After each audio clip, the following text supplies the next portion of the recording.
আজকে বন্ধুরা আমি গুড়ের মিষ্টি আচার বানালাম। গুড়ের মিষ্টি আচার বানানোর জন্য প্রথমে তাওয়াতে বসিয়ে ওর মধ্যে জিরে, ধনে আর মৌরি ভাজলাম। ভেজে তুলে তারপরে শুকনো লঙ্কা ভাজলাম।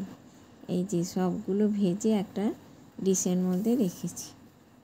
একবার পর কড়াইতে তেল দিলাম। তেলটা একটু গরম হয়ে আসার পরে তাতে 5 ফোড়ন দিলাম। 5 ফোড়ন দেওয়ার পরে আমি আমগুলোকে ছাড়িয়ে কেটে রেখেছিলাম, আটি সমেত কেটে ওগুলোকে টুকরো টুকরো করে রেখেছিলাম। এবার এই তেলটা যখন গরম হয়ে গেল তখন আমগুলো ছেড়ে দিলাম। ছেড়ে নুন আর হলুদ দিয়ে আমটাকে একটু ভাজা ভাজা করে নিলাম। একটু ভাজা ভাজা করে একটু ঢেকে নিতে হবে। ঢেকে একটু ওটাকে পুরো ভালো করে লাল লাল করে একটু ভেজে নিতে হবে।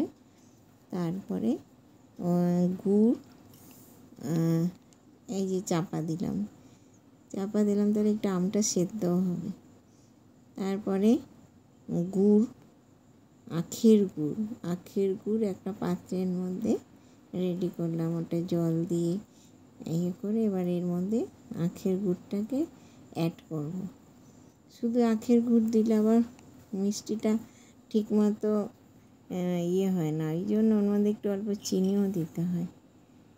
আমি এর মধ্যে আবার একটু চিনিও অ্যাড করি। দিয়ে ওই চিনি দিয়ে আর গুড় দিয়ে আমটাকে ভালো করে ফুটিয়ে নেব।